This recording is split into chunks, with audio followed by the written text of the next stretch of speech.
Welcome back to History Chat on Thursday at 1 o'clock, where we are talking about the history of the Republican Party. My name is Heather Cox Richardson, and I am a professor of history, but I do not speak for my employer when I do these videos. It's my usual disclaimer. I also have a different disclaimer for this week, and that is to say that I'm going to get into the Clinton years this week, and I'm slowing this material way down because so many of us lived it, and because so many of us, I think it seems much more important now than we thought perhaps it was at the time. Lots of seeds laid in those years for things that came later. But I do want to emphasize something. As I was going over the material today, it's this is the version of this era from the Republican perspective. I mean, obviously, if I were giving it to you from the Democratic perspective, I would give you a really different story. And one of the things that I think that there will be criticism of when I go through this material is people are going to say, I could write the post now. People saying, why didn't you talk about, what Clinton did here, or what the New Democrats did, or where the slips were? Because that's not today's story. That story is there. It's a valid story, but that's not my story today, because in the sweep of this particular series, I'm doing the history of the Republican Party. And as I'm saying, if you did it from the Democrats, it would be a different story. But it would be yet a third story if you did it from the perspective of both parties, which is what I was really trying to do in How the South Won the Civil War. But that's such a short book, it was hard to really do what one could do with it from the perspective of both parties. So if you listen to this and get complain because I don't really talk about what Clinton is up to, or what Clinton's advisors are up to, or what Hillary Clinton is up to, or about the development of a universal health care bill during that administration, it's because that's not my story. All right. And I'm assuming that everybody can hear this. If not, I can't believe somebody wouldn't have said so at this point. So let's go ahead and start. And where I left you last week was with and again, just so you know, I'm really only going to do the Clinton years today. And I'm going to pick up on the heels of that, from what happened after the Clinton years and how that played out. But I'm really expanding this later material because it seems like it's of interest. I actually find the Clinton years from the perspective of the Republican Party fascinating. All right, so I'm going to pick this up here. Where I left last week was with the election of Bill Clinton and his vice president, Al Gore Jr., to be president and vice president of the United States. And again, what I'm following through here is the Republican version of this story. And for Republicans who had felt, movement conservatives, the movement conservative faction in the Republican Party, who had felt that George H.W. Bush was not conservative enough for them, was not cutting taxes the way they wished. Instead, with the Omnibus Act, he actually increases taxes, was not behaving in the ways that they thought were important. They looked at the election of Bill Clinton as an abomination. So if they felt that George H.W. Bush wasn't enough of a tax cutter for them, he wasn't doing enough to take America back to the government of the 1920s. If they thought he was bad, Clinton was, like I say, an abomination. I mean, it wasn't just a question of we disagree with you. It was more a question of you are the enemy. And one of the parallels here that's important for this era, and the movement conservatives actually talk about this, they say with the fall of the USSR, with the dissolution of the USSR, what that does is it permits America to turn away from fighting communism abroad and instead to fight it, as they say, at home. And they want to do with the liberal consensus in America what they feel they have done with communism abroad. That is, they first of all contained it. And then under Reagan, they rolled it back, if you remember the Reagan doctrine. And so what they argue is that they want to do the same thing in America at home, domestically, with the liberal consensus. That's that idea that's shared by traditional Republicans and Democrats, that the government has a role to play in protecting Americans by regulating business and in providing a basic social safety net and in promoting infrastructure. They want to roll that back. First, they want to contain it, and then they want to roll it back. And that's what they're going to be trying to do during the Clinton administration. And it's going to give us a lot of the patterns that we still have today. So one of the first things they do is they continue to hammer home the idea that taxes are bad. Now, polls that were taken at the time suggested that Americans were really not that concerned about taxes. There had been problems with them during the 1970s, during that period of extraordinary inflation, when you kept finding yourself in higher and higher tax brackets when your money went less and less far. But by the 1990s, that's really not an issue. That stagflation system has broken, and people are not that concerned about taxes. So the movement conservatives have to manufacture concern about taxes, and they go ahead and they set out to do that. What they do is they insist that slashing taxes is going to be a recipe for an ever-expanding economy. And you can see, again, people nowadays on the Trump team, for example, insisting that the way to bring America back is to slash taxes. And one of the things, one of the things that President Trump has talked about quite recently is getting rid of the payroll tax. But again, the payroll tax, as I explained on Tuesday, actually funds Social Security. So it's simply, that tax language is actually designed to do something governmentally. It's designed to get rid of a government that actually provides a basic social safety net and protects people and promotes infrastructure. So what happens is that they take out this tax cut language, and really dramatically in 1993 in New Jersey, a woman named Christine Todd Whitman, who's been in the news again today because now she has lately, because she has endorsed Democrat Joe Biden over Republican Donald Trump.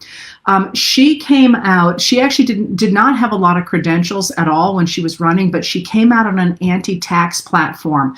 And when she did that, she came from 20 points behind to go ahead and win the governorship of New Jersey. And she did that by calling in Grover Norquist, the guy who had said that we must get rid of taxation. I told you about him before. He was a lawyer for the Chamber of Commerce, still is alive, of course. I don't know if he's still a lawyer for the Chamber of Commerce, but my point is he is not an elected official. He is a lawyer for the Chamber of Commerce. And he simply said, we're going to hammer home again and again and again the concept of supply side economics, that if you cut taxes and put more money at the top, at the supply side, people at the top are going to employ people at the bottom and all boats will rise. That's the opposite of the traditional Republican view that from people like Abraham Lincoln or Teddy Roosevelt or Eisenhower, that you needed to provide money and security and opportunity to access resources to people at the bottom, the demand side of the economy. So what the Republicans are saying in the 1980s and really letting it take off in the 1990s is the idea that if you simply put money at the top, at the supply side, that the government is going to work much more efficiently. And one of the sleights of hand here is that essentially that says to voters, you can have all the programs you like. You can have Social Security and you can have educational programs and all the things you like, but you don't have to pay for them, because cutting taxes will actually pay for those programs. And it obviously, we know it doesn't work. Now we know it doesn't work, but this is the argument that they advance, and they do so again with the support by now of economists like Milton Friedman and like people in the University of Chicago, who become known as the Chicago economists, who argue that basically this system is really what's going to save the U.S. economy.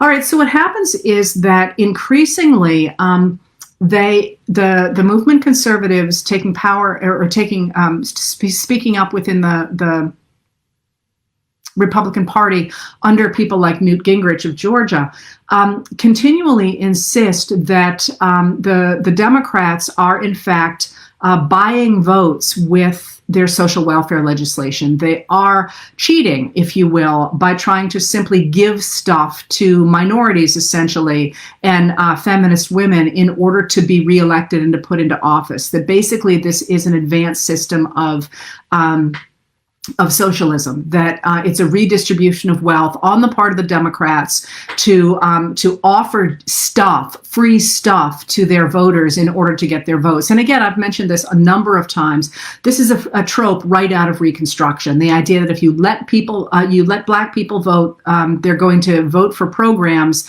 that are going to cost tax dollars, and the people who are going to be paying for those things are white property owners. That's picked up really dramatically again after Reagan, but certainly, or really after Brown v. Board, but after Reagan, and certainly it really hits the ground running in the Clinton years.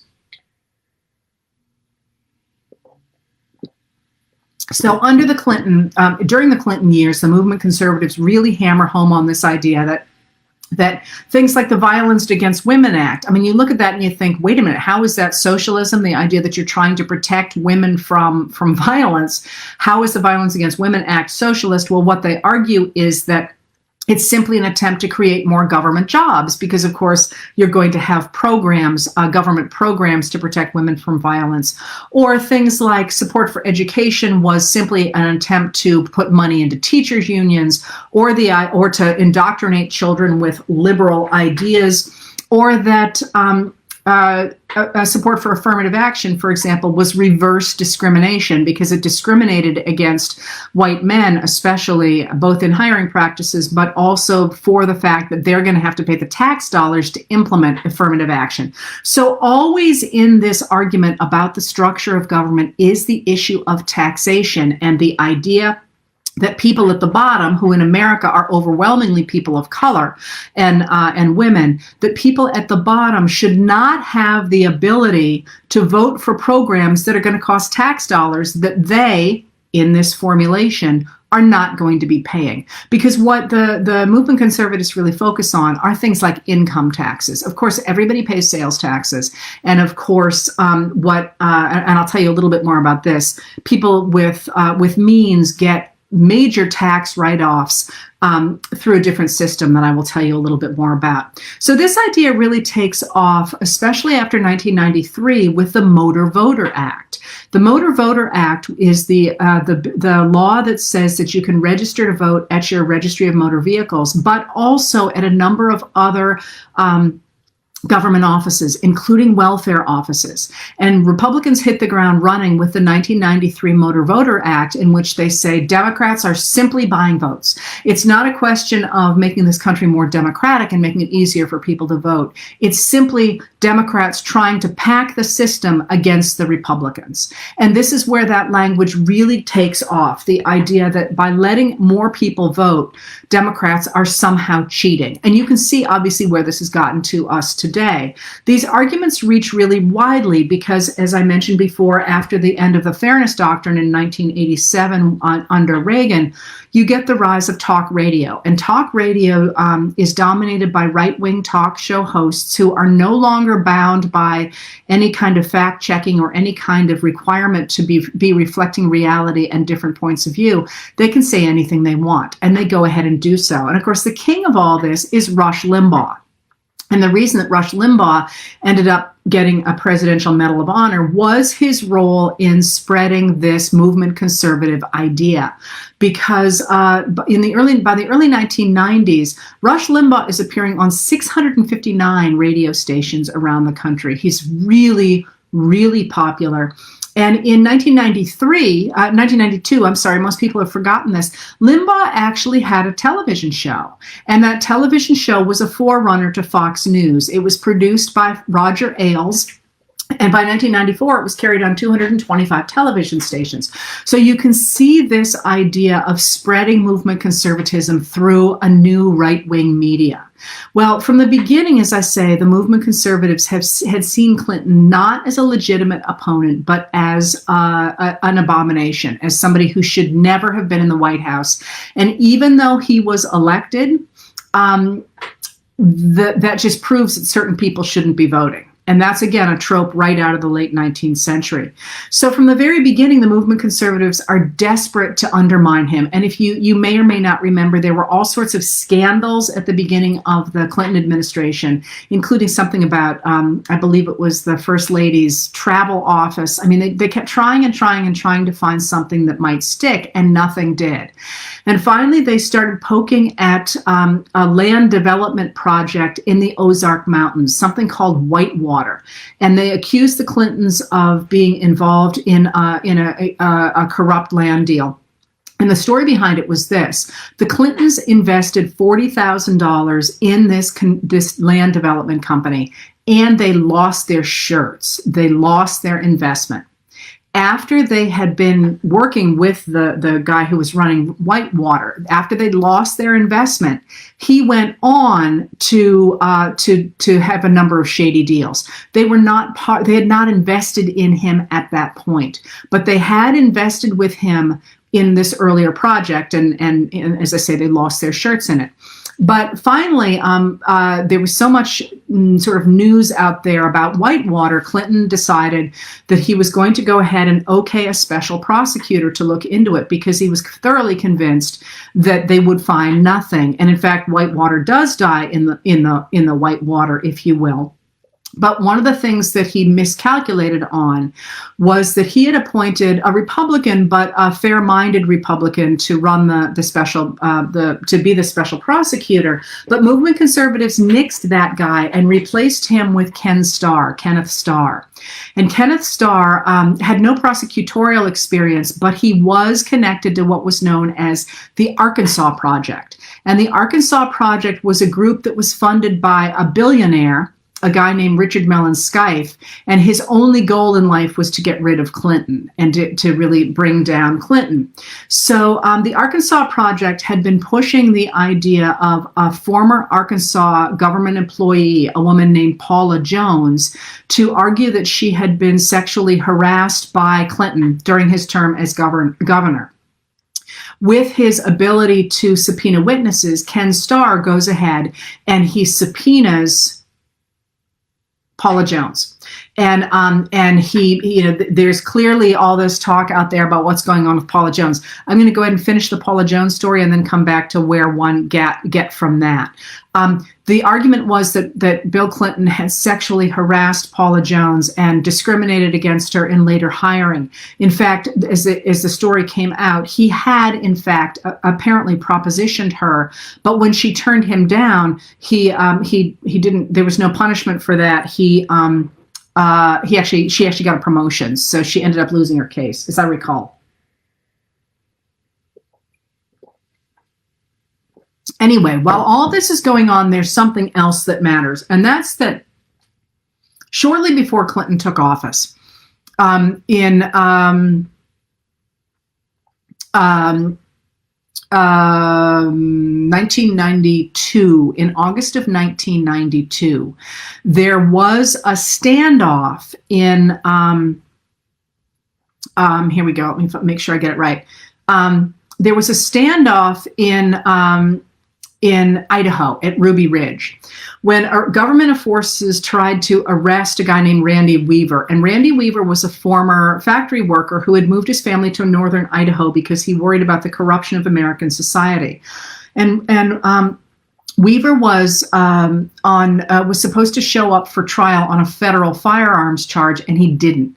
And when the federal marshals tried to go in and arrest him, there was a standoff on both sides. There's a firefight that killed Weaver's 14-year-old son, and a deputy marshal eventually killed Weaver's wife, Vicki. And when that happened after Ruby Ridge, after the beginning of the standoff, there was a nearby Aryan Nations compound. And neo-Nazis and far-right activists from that compound rushed over to Ruby Ridge. And negotiators finally brought Weaver out. But the standoff at Ruby Ridge convinced a lot of people who sort of loved the idea of Red Dawn and were eating up the idea that the U.S. government was falling to communism or to socialism. It convinced them really to begin organizing as militias, as Western militias. Similarly, so while all this other stuff is going on with Clinton in 1993, you also have in February of 1993 that same theme that happened in Ruby Ridge playing out in Waco, Texas. And what happened there was that federal officers stormed the compound of a religious cult because their leader, a man named David Koresh, was former members of the cult had come out and had said that Koresh was stockpiling weapons, and the federal government went in to rescue the people who were there and holding people hostage, and they went in to rescue the people that were there. And they ended up in a 51-day siege that ended on April 19th of 1993 and left 76 people dead. Well, the Republicans look into what happened at Waco, but and with a Republican investigation into Waco, the Republican investigation said there was, quote, overwhelming evidence, unquote, that the government should be exonerated for wrongdoing. It was right to go into Waco, Texas. But those talk show hosts that are gaining so much traction begin to rail against the Clinton administration, especially against the Attorney General, a woman named Janet Reno, who they increasingly portray as sort of this man-like non-woman, if you will.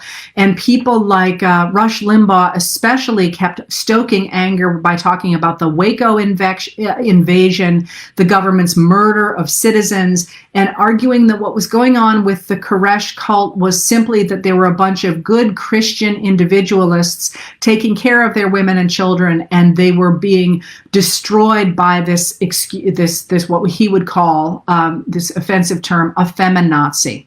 And that that language is actually what prompted Alex Jones, who is now the guy who's the InfoWars guy, Alex Jones, to drop out of community college and to start a talk show where he hammered again and again and again on the idea that Janet Reno had murdered people at Waco and that the government was about to impose martial law. And with that, you again got the fueling of the idea of a modern day militia movement, especially in tandem with that motor voter law. So those dates are important, and I mentioned those dates. I'm going to go back now to the political story for a second, because with the motor voter law, with this increasing sense that Clinton is a communist trying to take down American society, and with the idea that Americans have to fight back against that, a couple of things happen. First of all, in the 1994 midterm elections, it's a terrible year there are actually 175 House seats that are in play. That means that it's pretty clear that they could go either way. And the Republican National Committee just pours money into them, trying to break the Democratic lock on the House.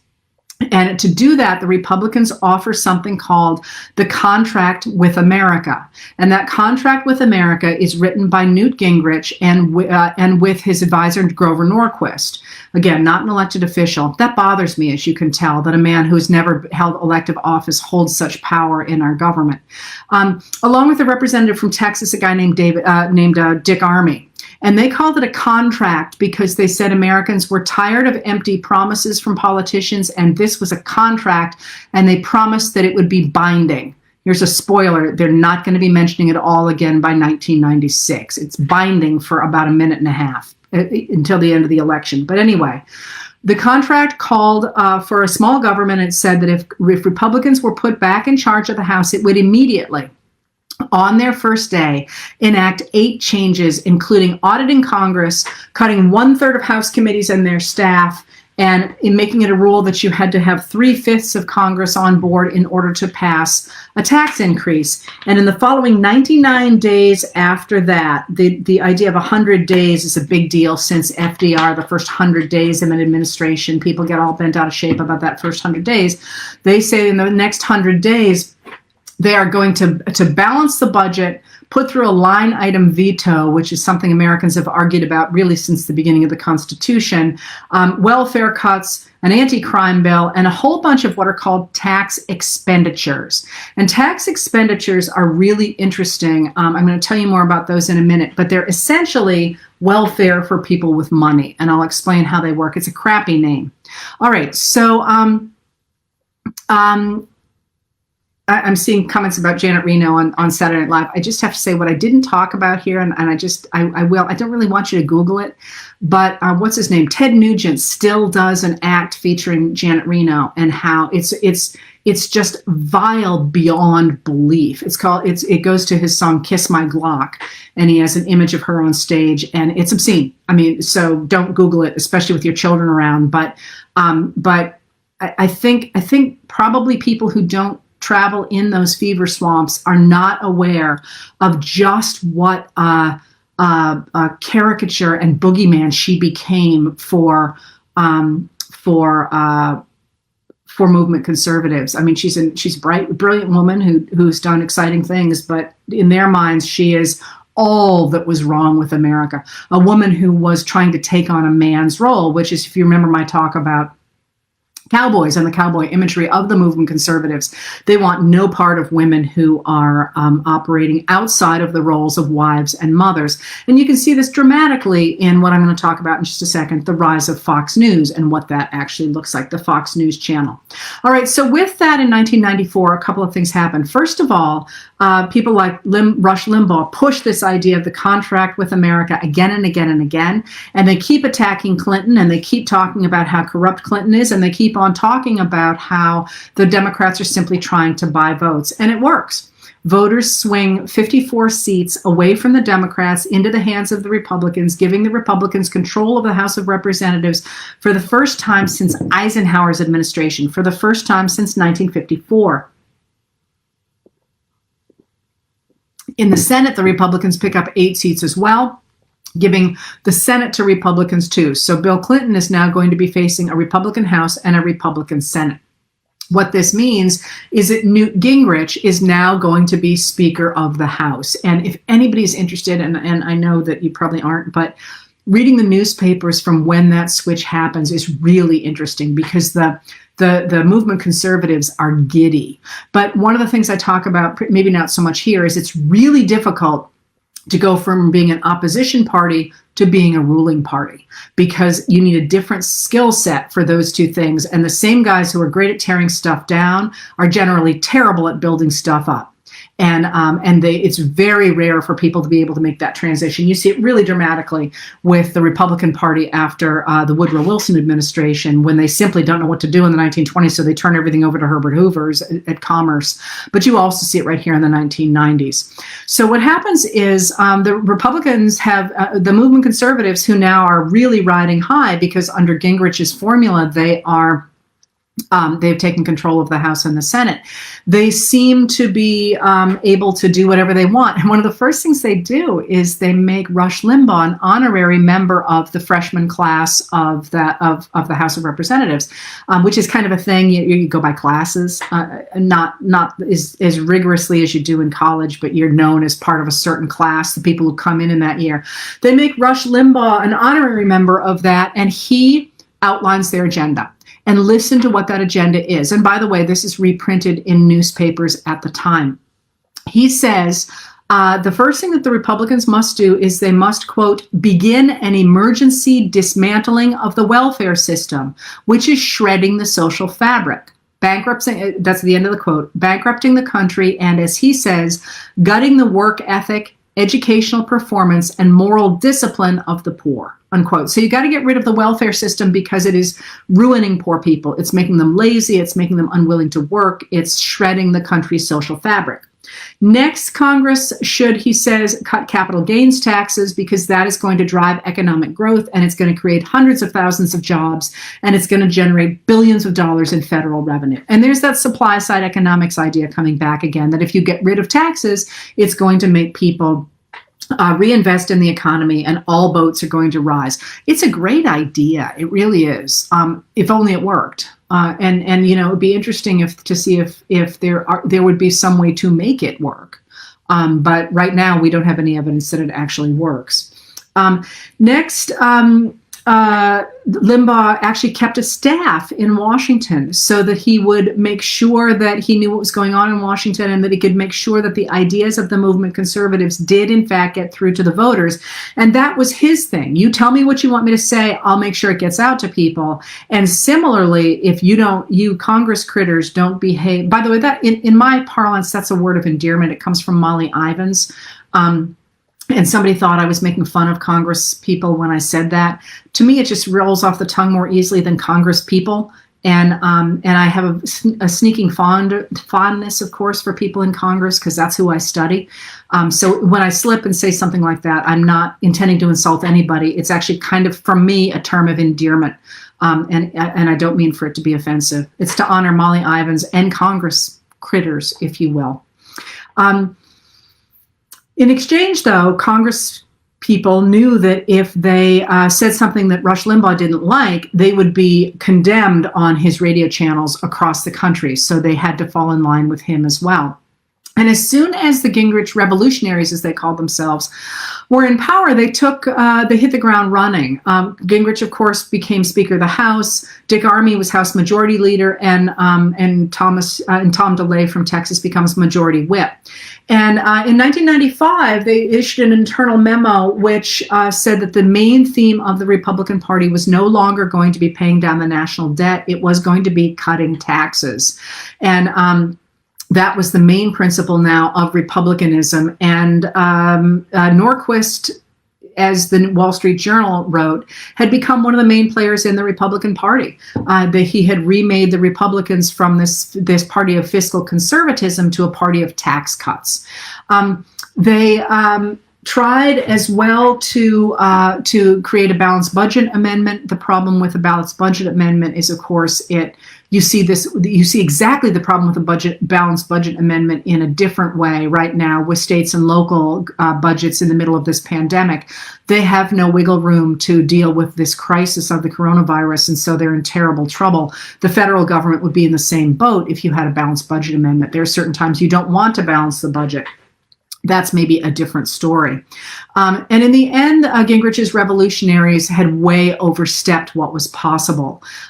They triumphantly passed some of their measures, but then they got watered down in the Senate, which at the time was still somewhat collegial, and recognized that the new House class was kind of far out there. And then, of course, Clinton vetoed some of the things they passed. And they, of course, refused to work in any way with Clinton, so he had to hammer stuff together. And finally, Gingrich and his people were so frustrated by the fact that Clinton would not do what they said, they actually pulled out a technique that the Democrats had tried in 1879, and that is when they didn't like the budget, they simply refused to compromise, and they shut down the government. The federal government shut down for a total of 28 days between November of 1995 and January of 1996. And they thought that people would be angry at Clinton, but they were wrong. People were angry at them for not compromising. And they ended up sort of having to put their tail between their legs and come back and open up the government again. But what this did is it essentially made them abandon the contract with America. And by March of 1996, nobody was talking ever again about that famous contract with America. But by then, their apocalyptic rhetoric had really taken off. And one of the things that there's two ways in which this takes off. The first is that the Republicans the Republicans in the House and the Senate begin to argue that there's no way that Democrats can legitimately be winning office. So they launch investigations into elections that they argue were stolen by voter fraud on the heels of the motor voter law. And during the course of, I think it's 93, 94, I'd have to check, they challenge two major elections. I think it's Dianne Feinstein in California and Mary Landrieu in Louisiana, off the top of my head. And I could be wrong about that, so I mean, no one's taking notes, but if you were, check that baby, or text me and I'll answer, or message me and I'll answer. But they argued that those women had won office through voter fraud. And if you remember, and you probably don't remember, Reagan is the one who really kind of started this idea in 1986, when the Republicans began to talk about voter integrity. And they literally write memos saying that this should manage to throw a lot of black people off the voting rolls. Well, by 1993, 1994, they're saying that Democrats are cheating to win election. And I just have to emphasize here again, the evidence for voter fraud in America is infinitesimal. It is virtually a non-issue. The things that, and you can see this from the fact that, for example, as soon as he went into office, Trump appointed Chris Kobach to go ahead and have a voter fraud commission, and they had to fold their tents. They had nothing. There is no dispute about this. There is no dispute about this. There are nonpartisan organizations like the Brennan Center at New York University that does nothing but study voter fraud. And what they show you again and again and again and again is that it really is not a problem in America. What Republicans tend to focus on is things like, registration lists that have Daffy Duck on them. Well, Daffy Duck doesn't vote. That's the registration lists sometimes look iffy, but that's very different than who actually votes. And similarly, sending out applications for a mail-in ballot, you could send something to a dog, which is what they allege. I don't know if it's happened, but that doesn't mean the dog's going to actually fill it out and vote. So again, this idea that the Democrats are cheating to win election is just a rhetorical political construction, deliberate rhetorical political construction. And you see this with this year-long investigation of these two elections that I'm talking about that were in front of the news teams again and again and again, and accustomed Americans to the idea that there was such a thing as voter fraud. They disbanded. And what Gingrich said at the time was, we didn't find the evidence, but that's because it was so well hidden. Well, how do you argue with that? All right. So while that's going on, there's this idea that Democrats are stealing elections, and that they're creating this behemoth government dominated by poor, lazy people of color and feminist women like Janet Reno who want to, kill Christians in this formulation. This takes on a life of its own, and you see this really through the media and also through talk radio and through fax machines. There's actually this whole movement that operates through fax machines. People start faxing their Congress people. You probably don't even remember what fax machines are. I actually had a conversation with a young person recently who was just clued into the fact they stood for facsimile machines. And I was like, oh man, this is the part of history we miss. So many things that we think are obvious, they've fallen out of fashion and nobody remembers what they are. I've written a number of times about the hotline, the red phone on like Commissioner Gordon's desk and what that was about. Nobody who's under 50 knows what the red phone is about. And similarly, the red stapler in that movie, did you get the memo? Like, there's a whole generation of people who know the meaning of the red stapler, and everybody else is like, what are you talking about? It's just a red stapler. Anyway, people were faxing in, and the anti-government extremism takes over. And it takes over really dramatically on April 19th, 1995, a date that was chosen to echo Waco. Waco, not Ruby Ridge, Waco. When a guy named Timothy McVeigh explodes a bomb in downtown Oklahoma City in front of the Alfred P. Murrah Federal Building, killing 168 people, including 19 children that are younger than 6, and injuring more than 800. And Timothy McVeigh had grown up on Red Dawn, that movie I talked about. He'd been a gunner in the Gulf War, and he was increasingly disaffected as he got home, big consumer of a movement conservative media. And he insisted that America was turning socialist. He wrote into a newspaper saying, taxes are a joke. Regardless of what a political candidate promises, they will increase. More taxes are always the answer to government mismanagement. They mess up, we suffer. Taxes are reaching cataclysmic levels with no slowdown in sight. Is a civil war imminent? Do we have to shed blood to reform the current system? I hope it doesn't come to that, but it might. And, you can see how this disaffected, troubled man had internalized this idea that somebody had to fight back against this communist government. And interestingly enough, against this overreaching government, one of my favorite factoids, I guess, if you will, in American history is that when the police captured McVeigh, he was wearing a T-shirt that had a picture of Abraham Lincoln on it and the words "Sic semper tyrannis," the words that John Wilkes Booth used when he assassinated Abraham Lincoln after the Civil War, accusing Lincoln of having created this behemoth government that was going to stamp out states' rights. All right, so Okay, I'm seeing Kristen Bourbon about saying about dialing a phone number. I got to tell you, I think one of the funniest scenes in all of movies, although there's a lot of them, I shouldn't say that, is Chris Rock in one of the Die Hard movies, whichever one it is, imitating dialing an old phone. Like, I cry every time I see that because it's so right. My kids are like, zero goes all the way over, Anyway, so if that's what's going on with McVeigh, there's also other things going on. You've got this cultural thing going on at the national level, but you also have what's going on with Gingrich and his people, delay an army inside government. And this is really important.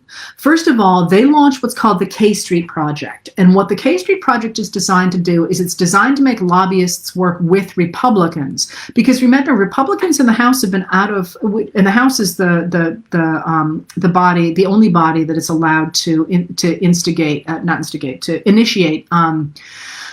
bills that spend money. So lobbyists tend to work with House people, and they had been working since 1954 with the Democrats. And Gingrich goes to him and he's like, start working with Republicans or, you're not going to get anything.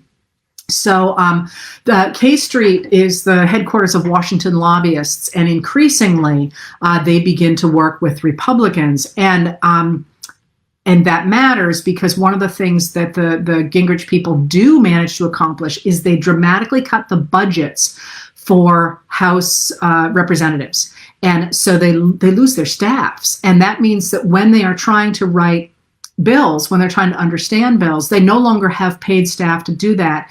Increasingly, they do turn to lobbyists to work on those bills because the lobbyists will say, well, I understand this, and we'll go ahead and write a bill, often with the help of the American Legislative Exchange Council, ALEC, to go ahead and write that bill. And that's how that happens. The representatives simply don't have the staff any longer to do the work, to figure things out on their own. They are more likely, especially the Republican staffers, to simply accept what is written for them by the lobbyists.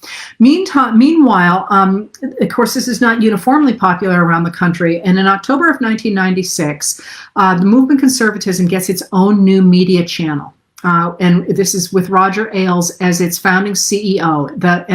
Roger Ailes is the guy who packaged Nixon. Remember, I talked to you about that, who carefully picked audiences and all that to package Nixon to hit emotions rather than hitting argument. And the Fox News channel is interesting because it's the brainchild of an Australian, a man named Rupert Murdoch, and Rupert Murdoch is born in Australia.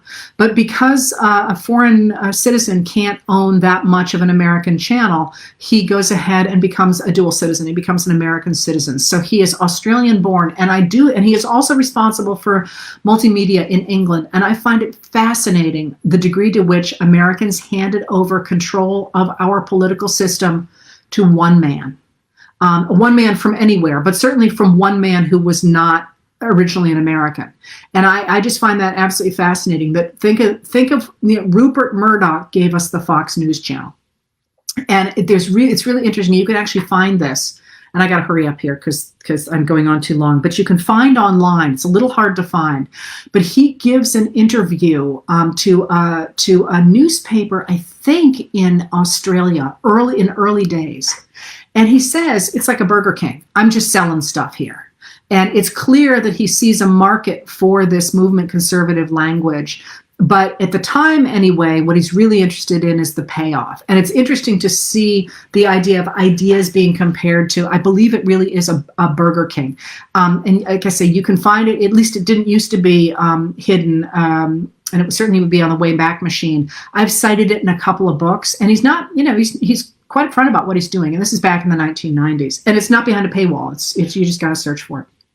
Anyway, the Fox News channel is the answer to the movement conservatives' frustration with what they call liberal media.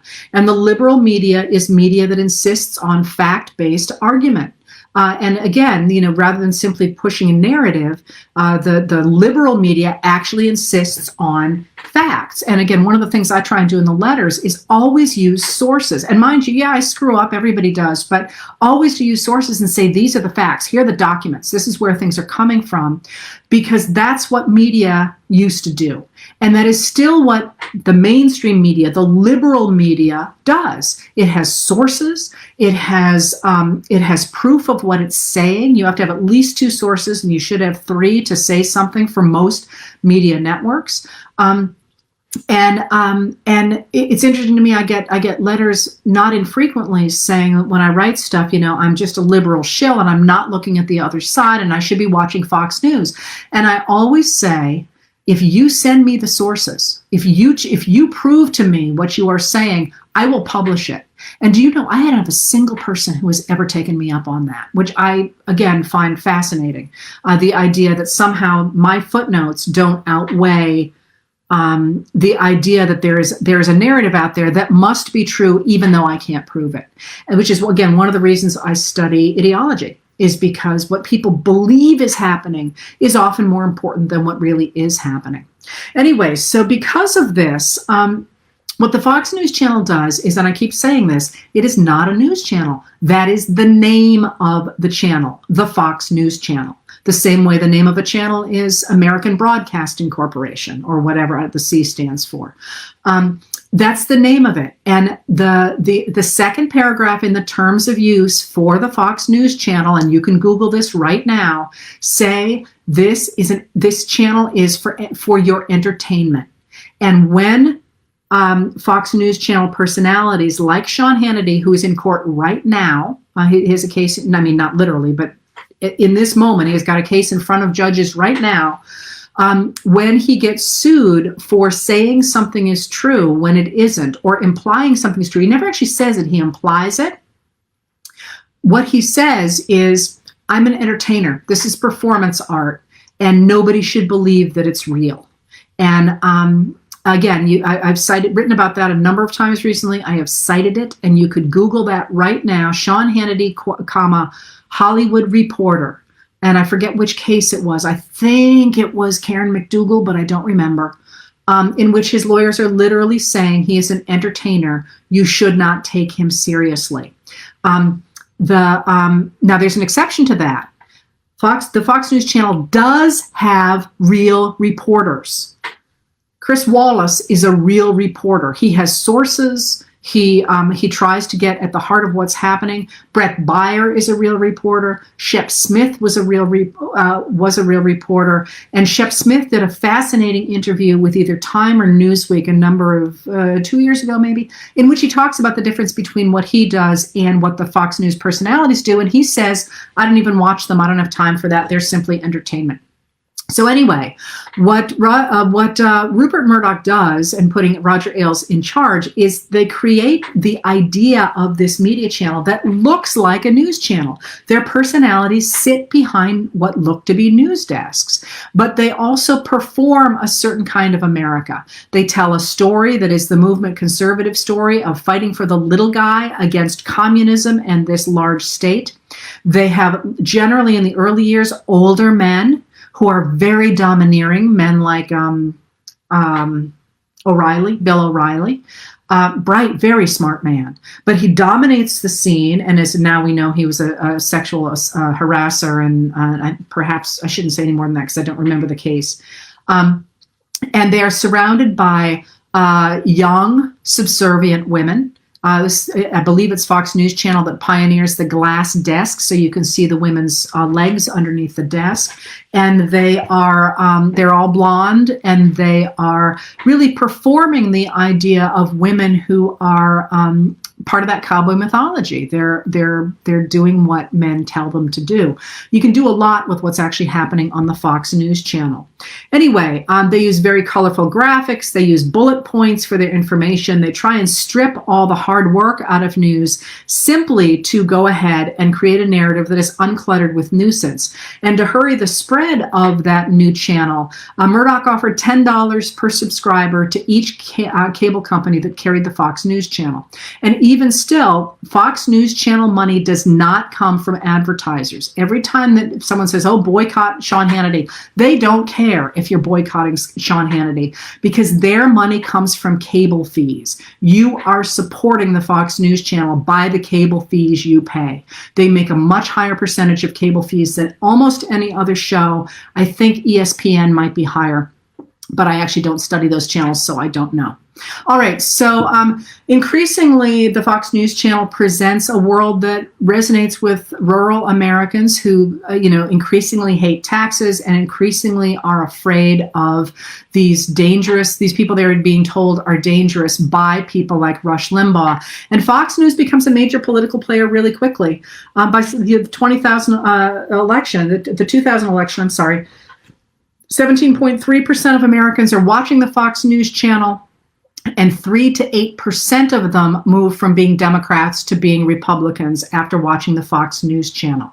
And one of the things that Republicans figure out, the movement conservatives figure out, is that, and this is really sort of chilling, is that what they need to do to get their way is continually to push what is acceptable behavior and acceptable language in America to the right. It's called the Overton window, after a theory by a man named Thomas Overton, who works at the Mackinac Center for Public Policy, who says that there's a window of things people will accept. So you got to just keep pushing it further and further right, so that things that were unthinkable before are now okay. And here's one of the places where you can see that happening in America with the fact that when Donald Trump first went into office, if you remember when Ivanka got an office in the White House, everybody went ballistic and said, you can't do that, it's against the law, and nepotism, and she kept saying, no, there's no way, I'm not going to have anything to do, I'm there for my dad, I'm not going to have anything to do with the government. Well, look what she's doing now, and people are just like, oh yeah, whatever. And that's only 3 years. So that's how the Overton window works. Anyway, Clinton nonetheless wins in 2004 because no matter how you spin him or anything else, the economy does incredibly well during Clinton. You just can't spin that away. But budgets under Reagan and Bush had run almost $300 billion in the red. And at the end of his term, Bush suddenly announced that the year's budget deficit would be $60 billion higher than it was projected. And so Clinton pushes through a budget in 1993 that raises marginal tax rates on incomes over $250,000. That's if you make more than that, you pay this on that amount above that. People make the mistake and think if you're in a higher bracket, all of your income is taxed at that rate. It is not. It's above that rate. He increased that rate that fell on about 1% of Americans to 39.6%, increased the corporate tax rate by 1%, and increased the gas tax by 4.3 cents. And the economy actually boomed. The Republicans howled that this was going to destroy the economy, but in fact, the economy does brilliantly. GDP climbs. It reaches annually 3% by 1997. Unemployment drops from 7.3% to 4%. Inflation falls from 3% to 1.6%. And the deficits that have been plaguing America since Eisenhower begin to shrink. And by 1998, the booming economy enables Clinton to actually cut the capital gains rates tax and to balance the budget. So this horrifies Republicans who are afraid now if this actually works, we're going to end up with that liberal consensus again. They're going to lose the traction that they had. And so what they do is they turn back to that scandal, to the Whitewater scandal. Paula Jones produced nothing, as I say, for Ken Starr, the Whitewater scandal, but Paula Jones's lawyers give him the name of a White House intern, and that's Monica Lewinsky. They'd gotten her name when her friend, Linda Tripp, secretly recorded her very tearful confession of her heartbreak over having a sexual affair with Bill Clinton. And Linda Tripp secretly recorded those tapes and then took them to a man who'd been part of Richard Nixon's Dirty Tricks team in 1972. And she took them to Paula Jones's lawyers, who then actually took them to Ann Coulter. which is astonishing. Jones's lawyers then subpoenaed Monica Lewinsky. She signed an affidavit saying she had not had a sexual relationship with Bill Clinton. And then Paula Jones's lawyers took those tapes to Bill Clinton when they deposed. I'm sorry, not to Clinton. I'm sorry, to Starr. And when Starr deposed Bill Clinton, they questioned him closely about his relationship with Lewinsky, and he said under oath, quote, "I have never had sexual relations with Monica Lewinsky," unquote. That was a lie. Starr had the tapes. He had Clinton under oath lying, and he goes and he says, we can get him on perjury and obstructing justice. And for the next year, Starr went ahead and called witnesses, and he leaked damaging gossip in techniques that looked a great deal like McCarthy's, to be honest. And when he finally issued his report in September of 1998, just in time for the 1998 midterm election, it was an excruciatingly detailed account of everything that had happened between Clinton and Lewinsky. And it is, honestly, I read it because I was preparing a course on American scandals at one point, and I concluded I would never teach it to students. It really reads like pornography. It's vile. And it was interesting because he thought that it would turn Americans against Clinton. What it did is it turned people against him and the people who seemed to be persecuting Clinton, especially since Newt Gingrich himself was actually having an extramarital affair. Anyway, movement conservatives thought that they were going to be able to bring Clinton down and to get him out of office and to destroy the Democratic brand once and for all. They really called it wrong in a sense because they had Clinton remained incredibly popular through all this. And Gingrich promised that he was going to pick up all kinds of new House seats in 1998 after the release of the Starr report. And he pumped a ton of money into the House races to pound on the Lewinsky scandal. But the Democrats actually picked up seats in the House. The picking up seats for the incumbent president in the sixth year of a term is so rare it had not happened since 1822. And Gingrich, after that, resigned from Congress in embarrassment, both of what he had done there, but also because he was also having an extramarital affair with Calista, who is now his wife and Trump's minister to the Vatican. Anyway, but once again, the movement conservatives did not believe that they believed the problem was not that they were overreaching with their ideology, but that they weren't doing enough. So they decided to go after Clinton and to impeach him. When Gingrich was out of was out of Congress, power went to Tom DeLay, and he is an evangelical Christian, or was at the time, I don't know what he is now. And he enforced his will on the rest of the Republicans by threatening to primary, that is to have a right-wing primary challenger for any Republican who did not get on board behind the idea of impeaching Clinton. So on December 19th, 1998, the House of Representatives voted to impeach Bill Clinton for perjury and obstruction of justice based on a statement under oath that he had not had sex with Lewinsky when they had, in fact, engaged in oral sex. Can I just say, when I went into this studying 19th century politics, I didn't ever think I was going to have to write as much as I've had to write in the last few years about what people do behind closed doors. This is not why I went into this. Anyway, I'll stop. That's editorializing.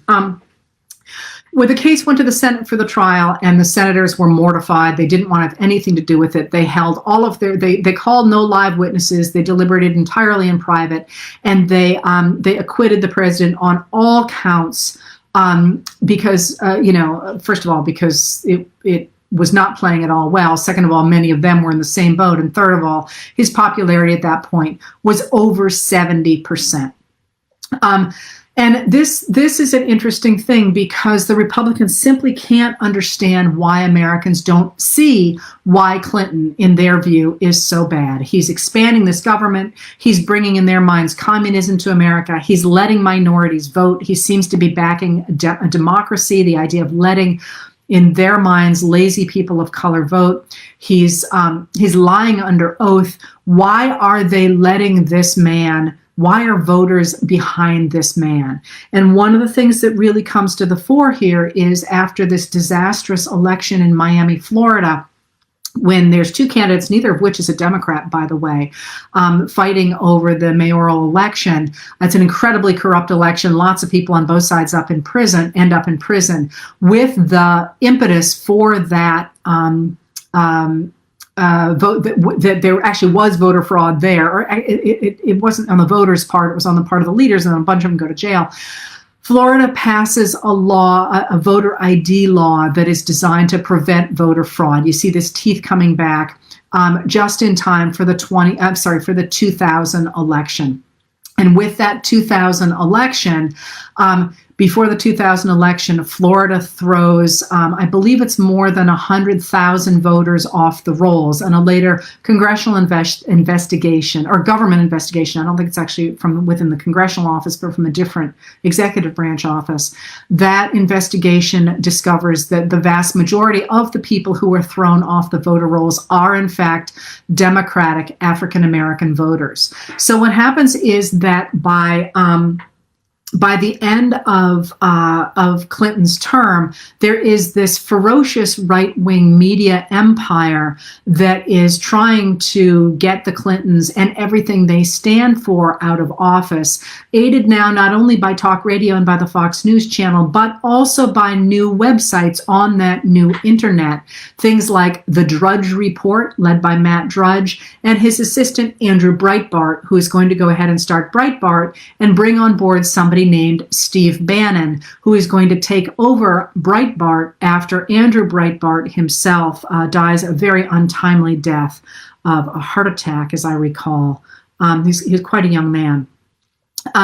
Increasingly, those websites begin to aggregate anti-democratic gossip, anti-democratic news, and they begin to sensationalize rumor, to advance a narrative, and increasingly to build an online community of like-minded right-wing radicals at the same time that Florida is going ahead and pushing through a voter ID law that begins to purge Democrats from voting.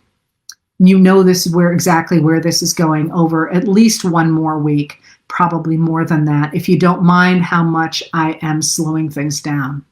Anyway, that was the Clinton years. I will pick this back up next week with the 2000 election, and who's involved in the 2000 election and how the 2000 election plays out. As I have mentioned before, Roger Stone of today's fame is a big player in that election.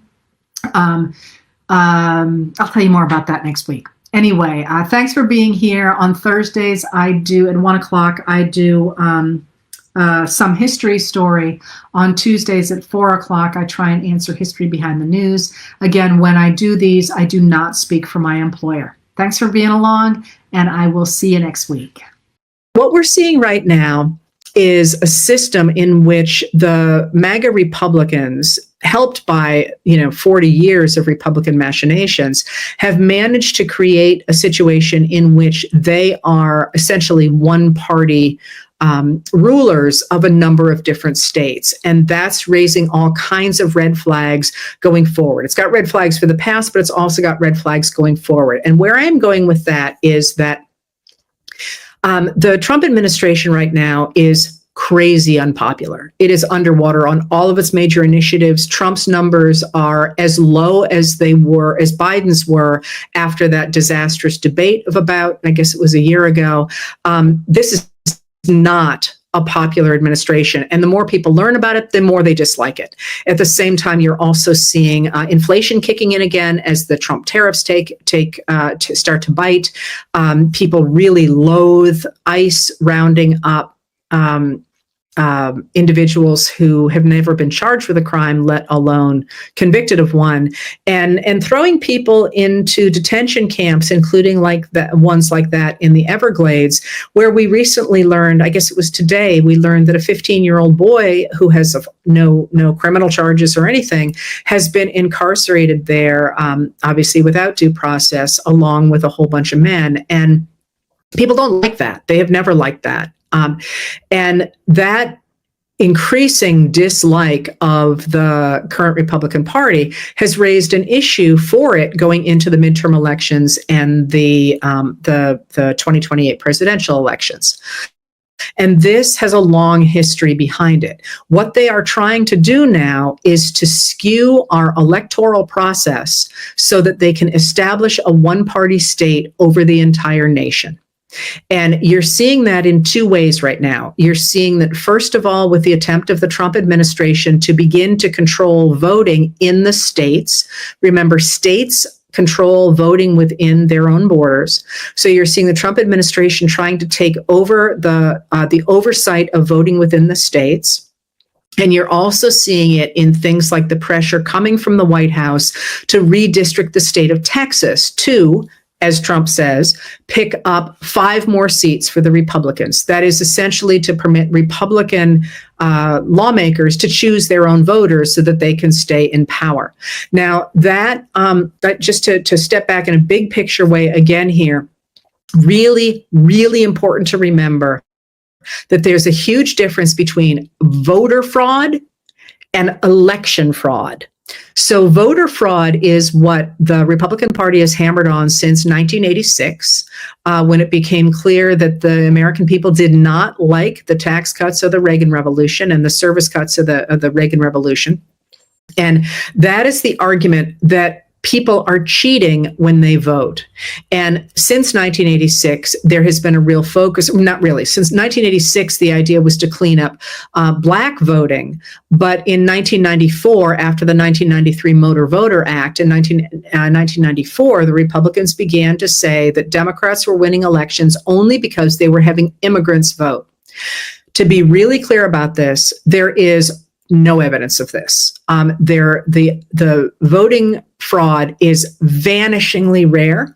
On the rare occasions we have seen it lately, it is usually actually a Republican voting in 2 different places, or voting for a deceased spouse, or voting in some way in a place that they are not eligible to vote. There are always accusations that there is voter fraud. There has been virtually no proof of that. So if you read the articles about it really carefully, you will see that there's all these people who might have committed voter fraud. But the actual number of people who is found, I think your chances of finding somebody who's committed voter fraud are extraordinarily small, because what's the payoff for it? I mean, it is illegal to do that. So if you are somebody who can't vote legally, why would you take that risk in order to have your vote maybe make a difference in a very little way? By the way, this argument that people are importing voters goes all the way back to 1879. And that's an interesting rabbit hole that I probably won't go down today. But you have this idea that there is voter fraud, and so the Republicans, the MAGA Republicans, are now trying to put up all kinds of walls to make it harder and harder and harder to vote. And as I say, they've been doing this since 1986, and really it has taken off after 2013 with the Shelby County versus Holder decision, which essentially gutted the Voting Rights Act of 1965. But you're seeing it really ramp up. And you're also seeing, as we have really seen since 2010, the idea of gerrymandering states, so that even in a 50-50 state like North Carolina, the Republicans get most of both the state legislature and the congressional districts. So this is really ramping up right now. As I say, Trump is putting pressure on Texas to redistrict in the middle of the decade. Remember, we have a census every 10 years in order to count how many people, not citizens, but people are in states, so that they can be districted in such a way that those states are fairly represented both at the state and at the national level. And Trump's really pressuring Texas to hold a mid-decade redistricting so that Republicans can pick up more seats in Texas. Trump has actually said he wants 5 more seats out of Texas.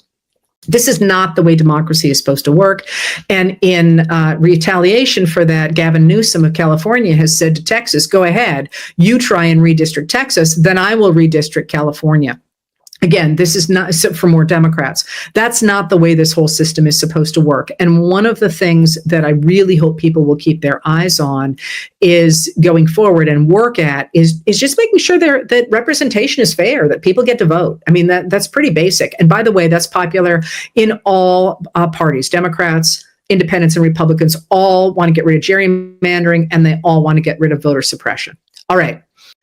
If that's voter suppression and voter fraud, which is so rare, this idea that there's voter fraud, that basically the arguments for it are suppressing the vote.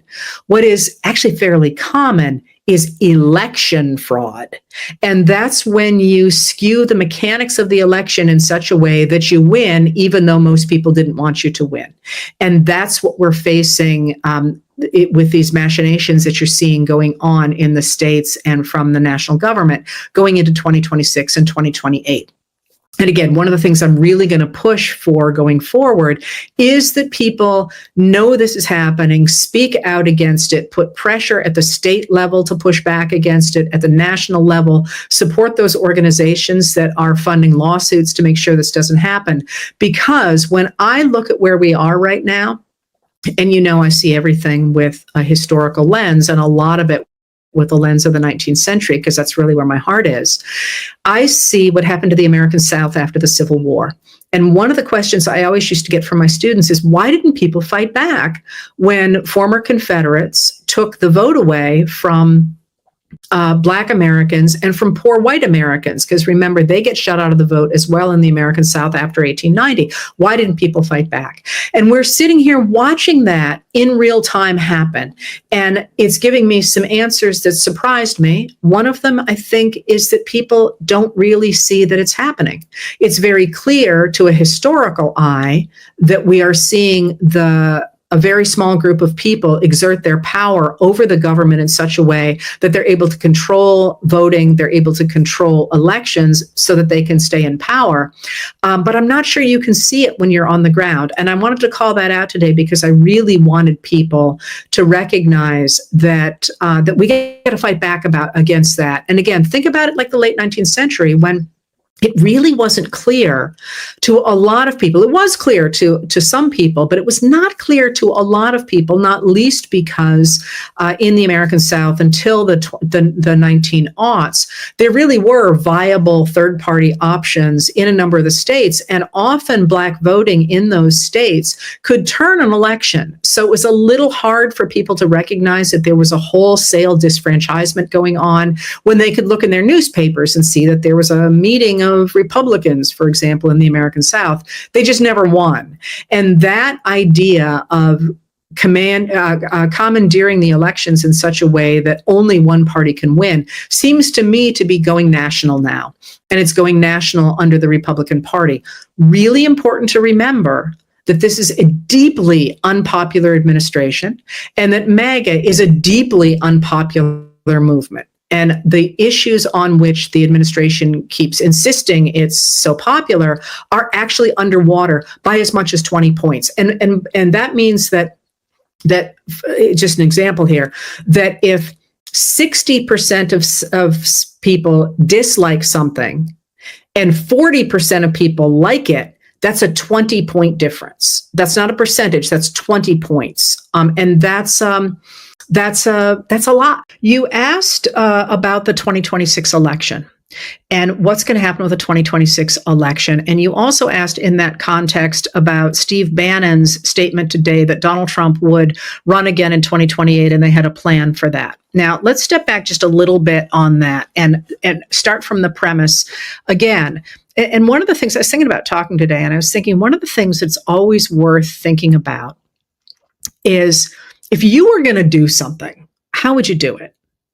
Because that shows you how much of stuff that you're afraid of maybe doesn't come to pass. So, like literally, one of the things that I would used to say to my students, if you got to start a movement, how are you going to do it? Like literally, how are you going to do it? Well, you're going to find a friend or two and you're going to start talking. But, pretty soon, for example, you need to be able to identify other people who think like you do. So what are you going to do? Maybe clothes, maybe a flag. But if it's going to be a flag, it's going to be a really simple flag because you got to be able to just do it really quickly. If it's a popular flag, you just work through how you would literally do something. So in the case of Trump running again, literally, how would you do that? There is a constitutional amendment saying he can't. However, we already have a blueprint that he tried in 2020, which was that they would simply refuse to recognize the legitimate election of a Democrat. And that I think we can absolutely see coming, not least because of the fact that the administration is putting election deniers into important places. They're trying to get rid of voting rights in a number of states. They're trying to gerrymander the states in such a way that the Republicans get a huge leg up. The Supreme Court is certainly considering throwing out the Voting Rights Act, which will give the Republicans another 19 seats, up to 19 seats in the House of Representatives. You can see the steel already going into place. That's a real problem that I'll talk about more and write about more in the future, because I want to get something in before that today. But now let's think about really what that looks like in 2020. In 2028, about Trump running again. What does that really look like? Do you really think they're going to be able to prop him up and be even vaguely coherent in 3 more years? I don't. I don't know if you watched his press conference today, but it was bonkers. I mean, the man is not okay. And so if you're worried about 2028, once again, I think that, and Trump, that's probably borrowing trouble in the case of Trump. But the problem in the terms of the skewing of our system so that whichever Democrat, I'm sorry, I keep doing that because I want to talk about the Democrats, whichever Republican wins runs is automatically going to win. That's really concerning. And that's what a number of people, including me, are very, very worried about. Now, again, we're hearing a lot about the 2026 election. That was 2028. Now, the 2026 election, and somebody wrote to me, didn't put it on there, but wrote to me and asked a great question about what the Democrats should do in terms of their ideology going into 2026, this one coming up. And this is very dear to my heart because I'm seeing a lot of discussion within the Democratic Party and to the left of it about whether the Democrats should go centrist or whether they should go progressive. And I have a really hard time with this argument, not least because I'm not paying a lot of attention to the structure of the Democratic Party right now, but because what does that look like? What does that mean in today's America to go centrist? And I think what people, and I could be wrong, but I think what people mean is to be more like the Republicans. To try and pick up Republican voters by kind of wiggling over toward the Republicans. And what I would say to that is that the Republican Party currently has veered so far to the right, it's off the cliff. And to be a centrist American right now is to embrace the policies that are being talked about as if they're progressive, as if they are somehow on the left. And they're really not. The idea of taxing people more progressively than they currently are, so that the wealthier people pay more in taxes. So our world looks much more like it did under George W. Bush, for example, hardly a left-wing reactionary, or under in the 1990s, when we'd last had a budget surplus under Clinton, looking like that is extraordinarily popular. So I would call that centrist. Higher taxes on the wealthy is a really popular position. What about things like healthcare? Do we go? What does centrist mean in a world in which the Republicans are trying to cut Medicaid dramatically and throw millions of people off their health care? To me, centrist says people should have health care. And by the way, the person who first suggested that in the United States is Theodore expletive Roosevelt, more than 120 years ago. He was a Republican president at the beginning of the 20th century. That, to me, does not say progressive. in a derogatory sense, that says centrist. So when people say, what should the Democrats do? What I look at in this moment is the 1850s, because in that moment we had something that looks very similar, I think, to where we are today. That is, the Democrats in that period, the parties have switched sides. The Democrats in that period had fallen under the control of a very small group of elite enslavers who were really, really, really wealthy and really controlled the American economy. And they basically said, hey, it's our country. We get to run it however we want. We're going to spread human enslavement into the American West. We're going to take over the North through the House of Representatives. And we're going to start, and you can read this, by the way, it's in things like the Cornerstone speech by Alexander Stephens. We're going to run the world because we have all the money and we're going to enslave people all over the world. That's not the way they put it, but that's, this is the great future they kept talking about. And when that happened, people in the North who recognized that they were going to lose access to the American West and lose democracy in the American North said, no, you're not going to do that. Even though we have been voting Democratic or voting Whig, which were the opponents of the Democrats, we're pissed off that the Whigs are not taking a stronger stand, and we're sure not going to cooperate with the Democrats. And they came together as what were known as the anti-Nebraska parties. I'm not going to go into the Kansas-Nebraska Act right now, but they went into these anti-Nebraska parties. And for 2 years, they didn't really have any idea yet except what they weren't. It's going to be Abraham Lincoln who decides to articulate what they are for. But when that happened, the people who stood up and said, we believe in equality before the law, we believe in the idea of equal access to resources, we believe in the idea that we have a say in our government, and we are opposed to oligarchy, those people won. They won across the board, even in the states that were dominated by the Democrats, who were thoroughly racist at the time. This idea that somehow the Democrats, the Northerners, were all in favor of Black rights in 1860s, just in the 1850s, is just completely wrong. And similarly in Massachusetts, for example, the laws that they were passing there were fervently anti-Irish. So the idea that the people were in favor of equal rights is just wrong. What they were in favor of was the idea that they were not going to lose their democracy to an oligarchy. But crucially, there was huge push from the American people for people to stand up and to fight for those principles. Now, what does that look like in 2025? To me, it looks like fighting back against the things that we're seeing out of the White House right now. I'll talk a little bit more about that in a second. And to fight for the things that we care about: education, healthcare, equal access to resources, equal treatment before the law, no more special interests running our government. All those things that have really, really wide support among the country. So this division between, first of all, I don't know what centrist means in a world where all the positions that are identified in many media sources are actually, as progressive, are actually shared by more than 70% of Americans. That sounds pretty centrist to me. But I think what they mean is cozying up to the positions that Republicans have taken in the hopes that somehow that will peel away Republican voters.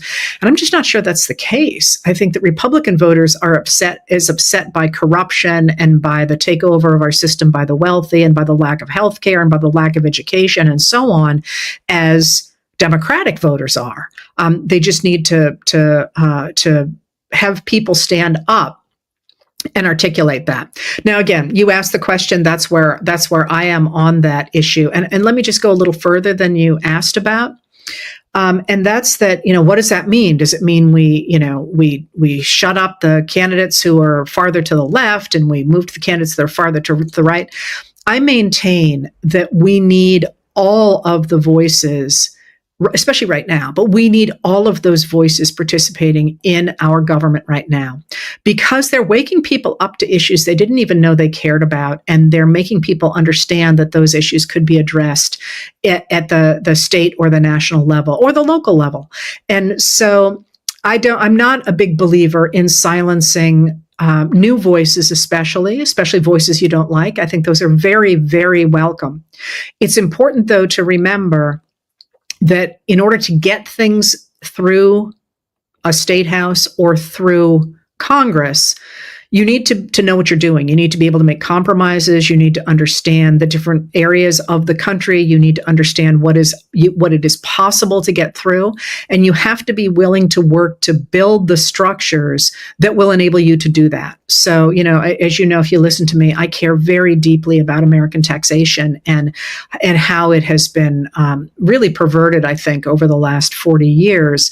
And, if I could wave a magic wand, that's what I would do first. I would fix American taxation. Well, you know what? I can't wave a magic wand. In order to get something like that through the Congress, you've got to change who's in the Congress. And in order to change who's in the Congress, you have to change who's in the state houses. Because in order to get it through Congress, you've got to get rid of partisan gerrymandering. And you've got to get rid of a Supreme Court that is going to support that kind of partisan gerrymandering. And that kind of slow building work over a generation is not something that is in my wheelhouse. And it's not something I think the Democrats have been very good at. So one of the things that it's important to remember in the next couple of years is, yes, we want all those voices, but we need those voices to recognize what it takes to build a governmental movement, because throwing bombs just doesn't do anything. You need to be able to get in there and work with people.